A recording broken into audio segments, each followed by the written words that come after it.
बरतानवी अखबार daily mail ने David रोज़ के आर्टिकल पर वज़ीर-ए-आज़म पाकिस्तान शहबाज शरीफ से माफ़ी मांगी और उसके साथ साथ डेविड रोज़ का वो आर्टिकल डिलीट कर दिया है जिसमें उन्होंने शहबाज शरीफ और उनके दामाद अली इमरान यूसुफ पर उन्होंने संगीन करप्शन के इल्ज़ामात लगाए थे और एक कॉम्प्रिहेंसिव अपॉलजी इशू की गई है जिसमें उन सारे इल्ज़ामात को विड्रॉ कर दिया गया है जो शहबाज शरीफ के ऊपर लगाए गए थे और उनके दामाद अली इमरान यूसुफ पर लगाए गए थे, जो हमारे साथ मौजूद हैं। बैरिस्टर वहीदुर रहमान मियाँ जो बरतानिया में पाकिस्तान तहरीक इंसाफ के अहम ओहदों पर रहे हैं, वो इस केस में शहबाज शरीफ के दामाद अली इमरान यूसुफ है, उनको वो डिफेंड कर रहे थे और तकरीबन 3 साल से ज़ायद तक उन्होंने इस केस को लड़ा। जो आउटकम है इस केस का, उसे आप अपने क्लाइंट के पॉइंट ऑफ व्यू से कैसे देखते हैं? आउटकम वही हुआ है जो हमारे क्लाइंट चाहते थे कि उनके ख़िलाफ़ जो एक ख़बर यहाँ पे लगाई गई थी वो ख़बर में सदाकत नहीं थी और वो चाहते थे कि ये ख़बर रिमूव हो, क्योंकि करप्शन के जो वो पैसा यूज़ हुआ था वहाँ पे उसमें उनका कोई लेना देना नहीं था।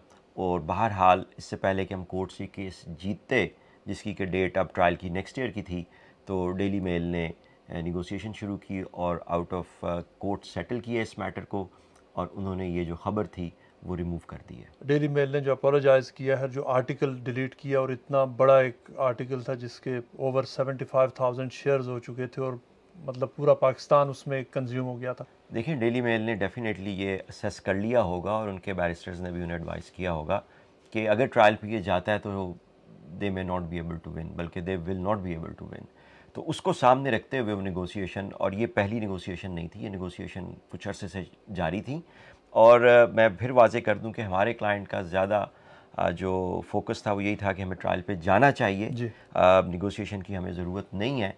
लेकिन बहरहाल इन्हें बिगर पिक्चर, जैसे मैंने कहा कि दूसरी पार्टी ने भी, उन्हें कोई पॉलिटिकल ज़ाहिर है इसमें माइल गेन हो रहे थे, लेकिन हमारे क्लाइंट का तो कोई पॉलिटिक्स से लेना देना नहीं था। डेली मेल अगर इसको आगे लेके चलता तो ट्रायल पे उनका जीतना मुश्किल था। चार्जेस जिस किस्म के अखबार ने लगाए थे और जिस तरह से उस वक़्त उसको बैकअप किया गया, उसको आप कैसे व्यू करते हैं? हर तरह के एविडेंस हमने इनसे डिमांड किए, जैसे कोई प्रोसिक्यूशन डिमांड करती है। इन्हें हमने बाकायदा थॉरली क्रॉस एग्जामिन किया, क्योंकि मेरे अपने स्टेक्स हाई थे, क्योंकि मैं एक पीटीआई का यहाँ पे ऑफिस बेरर था, ऑफिस होल्डर था, और इनको मैंने डिस्क्लोज़ किया कि भी मैं पीटीआई का ऑफिस बेरर हूँ। इन्होंने कहा जी मैं एक वकील के पास आया हूँ और आप मेरा केस एज ए वकील डील करेंगे, और मैंने वो केस डील किया। और मेरी पार्टी को ये उस वक्त इल्म था, उन्हें इल्म हो गया था कि मैं इनका केस डील कर रहा हूँ, और इस सारे अरसे में उनको इल्म रहा है कि मैं इनका केस डील करता रहा हूँ। और अब आके जो फ़ैसला हुआ आप सबके सामने है। तो मैं ये इस चीज़ का हामी हूँ कि अगर आपका मुखालिफ चोर नहीं है तो आपने ज़बरदस्ती उसको चोर साबित नहीं करना। अगर वो चोर नहीं है तो वो चोर नहीं है। लोगों को तो अभी पता चल रहा है दिसंबर 2022 में कि ये केस एक्चुअली शहबाज शरीफ जीत के इमरान अली यूसुफ के लिए बड़ा ज़बरदस्त इनके लिए आउटकम है। लेकिन ये आप बताना पसंद करेंगे कि जो मेरी इतलात हैं, जो मैंने इस केस को जैसे कवर किया थ्रू आउट, कि ये बड़ा पुराना, तकरीबन 3 से 4 मुख्तलिफ डेली मेल ने ऑफर्स की। देखिए जी, डेली मेल का अभी डिफेंस नहीं आया था तो उस वक्त से ही मामला शुरू हो चुके थे। तकरीबन 1 साल पहले की बात। जी जी जी बिल्कुल। डेढ़ साल पहले। ये पहले साल में ही उनकी तरफ से पहली ऑफ़र आई थी। लेकिन उनका यही कहना था कि जब तक हमारा क्लाइंट नहीं एक्सेप्ट करेगा तो वो उनसे भी डील नहीं कर सकते थे। आर्टिकल पब्लिश होने के पहले साल के अंदर अंदर जी, जैसे जब केस जमा हो गया था, जब क्लेम जमा हुआ, उसके पहले साल के अंदर अंदर एक पहली उन्होंने ऑफ़र की थी। मैं ये नहीं बता सकता वो ऑफ़र क्या थी। बहरहाल वो ऑफ़र की थी जो हमारे क्लाइंट ने रिजेक्ट कर दी। फिर मैं आई कांट कमेंट के दूसरी तरफ से क्या जवाब था। इस तरह की ऑफ़र्स आती रही हैं, सेकंड, थर्ड एंड फोर्थ। जी। तो ये अब निगोशिएशन जो फाइनल है वो एक्सेप्ट हुई है और उस पर फैसला। लेकिन क्या ये बात सही है कि जो उन्होंने मुख्तलिफ जब उस वक्त सेटलमेंट की ऑफर्स की, उस वक्त ओबियसली पाकिस्तान में तहरीक इंसाफ की हुकूमतें थी और नैब, दूसरे इंस्टीट्यूशन तो नैब पीटीआई की कंट्रोल में थी, इज दैट करेक्ट? जी, जब पहली ऑफ़र आई थी अभी पीटीआई की गवर्नमेंट मौजूद थी। तो इस केस के हवाले से एक बड़ा की मोमेंट आया था जब आपने एक्चुअली इनको रिप्रेजेंट किया था। आप किस बेसिस पर इस केस को डिफेंड कर रहे थे और क्या आप थ्रू आउट सेटिस्फाइड थे कि इनके पास जो इनके ऊपर जो इल्ज़ामात वो गलत हैं? बिल्कुल, जैसे ये ख़बर अखबार में लगी और इन्होंने हमसे रब्ता किया और हमने भी वो ख़बर देखी, और उसका जो मेन क्रक्स है ख़बर का वो यही था कि वहाँ पे एक करैक्टर है इकराम नवीद, जो ईरा में एक सरकारी अफसर थे बड़े ओहदे पर। उन्होंने करप्शन की थी और उन्होंने करप्शन की है, इसमें कोई शक नहीं है। और उन्होंने करप्शन करके जो पैसे वहाँ से लिए उसमें कोई तकरीबन ओवर 40 डेवलपर्स जो पाकिस्तान के मुख्तलिफ शहरों में हैं उन पे प्रॉपर्टी इन्वेस्टमेंट की, जिसमें से एक इमरान अली यूसुफ की प्रॉपर्टी भी है। और वो पैसे करप्शन के उन्होंने वहाँ पे यूटिलाइज़ किए। अब ये बड़ा काबिल गौर नुक्ता है जिसको इतना हाईलाइट नहीं किया गया कि नैब ने जब इसकी इन्वेस्टिगेशन की तो उन्होंने देखा कि जितने भी प्रॉपर्टी डेवलपर हैं उनके पास ये पैसे गए हैं तो वो पैसे वापस कर दें और उनको वो प्रॉपर्टी वापस कर दी जाए।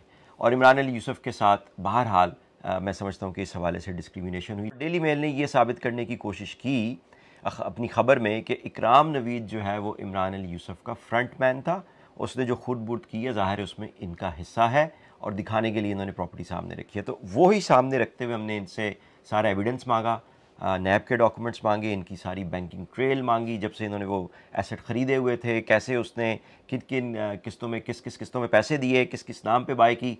जब हम बिल्कुल मुतमिन हो गए कि वाकई ये ख़बर जो है वो 100% गलत है तो फिर हमने इनके बिहाफ पे क्लेम जमा करवाया। तो उसके जवाब में डेली मेल ने पहले तो एक्सटेंशंस मांगी, कोई 1.5 साल वो एक्सटेंशंस ही लेते रहे क्योंकि उनका कहना यह था कि हमने 100 से ज़्यादा विटनेसेस हैं जिनका इंटरव्यू करना है पाकिस्तान जाके, और फिर कोविड भी आ गया तो कोविड को देखते हुए हमने महसूस किया कि उन्हें एक्सटेंशन थोड़ी सी दे देनी चाहिए। लेकिन बहरहाल इस 1.5 साल के अरसे के बाद जब वापस कोर्ट में केस गया और डायरेक्शन हेयरिंग शुरू हो रही थी और डायरेक्शन हेयरिंग अब नेक्स्ट जो है वो फैब में मुतवक्को थी और ट्रायल की डेट भी आ चुकी थी अक्टूबर में, तो इस दौरान ये निगोसिएशंस चल रही थी और हमारी एडवाइस वैसे हमारे क्लाइंट को ये थी कि ये जो निगोसिएशंस हम कर रहे हैं हमें निगोसिएशंस में नहीं जाना चाहिए, हमें ट्रायल पे ही जाना चाहिए क्योंकि हम समझते हैं कि हमारा केस मजबूत है और ट्रायल पे आप जीतेंगे।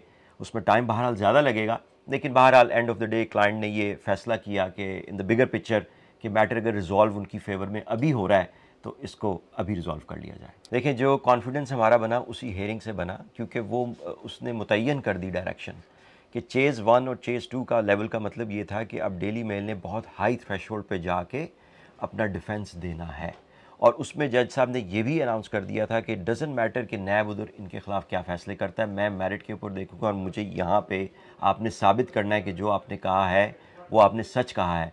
तो यहीं से बात शुरू हो गई और मुझे ये मेरे अपना ओपिनियन है, लीगल ओपिनियन के, डेफिनेटली उनके जो बैरिस्टर्स उस वक्त कोर्ट में मौजूद थे डेली मेल के, उन्होंने उसी वक्त से उन्हें कहना शुरू कर दिया होगा कि हमारा ख्याल ये है कि इसको आप सेटलमेंट की तरफ ले जाइए। केस के सेटलमेंट के बाद डेली मेल की अपॉलॉजी के बाद पीटीआई वालों ने आपका जो ओहदा था वो आपसे ले लिया वापस, ये खबर आने के बाद ये क्या हुआ? खान साहब का मेरा शौकत खानम का तो 92 से ताल्लुक़ है और 2005 से मैंने बाज़ाब्ता तौर पे पीटीआई को लंदन में ज्वाइन किया हुआ है। लेकिन कुछ दिन से ये बात चल रही थी और मुझे कहा गया था कि आपका जो ये अब डेजिग्नेशन है डिप्टी सेक्रेटरी वाला और आपका प्रोफेशनल जो आप काम कर रहे हैं ये डायरेक्टली इन कॉन्फ्लिक्ट आ रहा है। ऑलरेडी अपने जो हमारे सेक्रेटरी ओआईसी हैं डॉक्टर अब्दुल्ला रियार साहब, उनको एक वॉइस नोट छोड़ दिया था। यही मैंने उन्हें कहा था कि अगर आप समझते हैं कि मेरी प्रोफेशनल कमिटमेंट जो है उसकी वजह से पार्टी के नैरेटिव को कोई नुकसान पहुँच रहा है तो I am ready to step down. उसके नतीजे में फिर उन्होंने बेहतर समझा कि मुझे मेरी ज़िम्मेदारियों से अभी फ़िलहाल रिलीज़ कर दिया जाए। इस केस के हवाले से इमरान खान साहब को तो उस वक्त से पता है जब आप इस केस में एंटर हुए थे और ख़ास तौर पर जब जस्टिस निकलन ने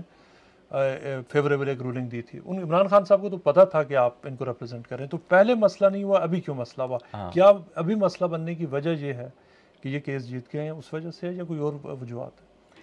देखिए मैं नहीं समझता कि ये डिसीजन खान साहब का है और मैं नहीं समझता कि खान साहब को इससे कोई तकलीफ़ थी कि मैं इनका केस डील कर रहा हूँ। और उसकी मैं आपको एक एग्जांपल दे दूँ कि जब रेहाम खान साहबा यहाँ पे आई थी, वो मेरी मेहमान थी और एक दिन के बाद ही उन्हें डिवोर्स कर दिया गया जी। और मैंने खान साहब से कहा कि जी मैं इनका होस्ट हूँ तो क्या मैं उनसे एक्सक्यूज़ कर लूँ? तो खान साहब ने कहा बिल्कुल भी नहीं, आपकी जो कमिटमेंट है वो पूरी करें, बल्कि आपको किसी किस्म की कोई सहूलत चाहिए हो तो आपने मुझे बताना है और आप अपनी कमिटमेंट पूरी करें। कुछ फैक्टर्स ऐसे होते हैं जो इसको नहीं समझ पा रहे थे कि मैं जो है वो अपनी प्रोफेशनल कमिटमेंट पूरी कर रहा हूँ और मैं ये नहीं कह रहा कि एक बंदा वाकई अगर उसने चोरी किया तो मैं जानबूझ के उसकी चोरी डिफेंड कर रहा हूँ। मैंने मुतमिन किया अपने आप को कि ये केस जो मैं ले रहा हूँ ये मेरिट के ऊपर ले रहा हूँ और ये इनका क्लेम बनता है और वो अल्लाह पाक ने साबित किया है कि इनका क्लेम जो था वो दुरुस्त था।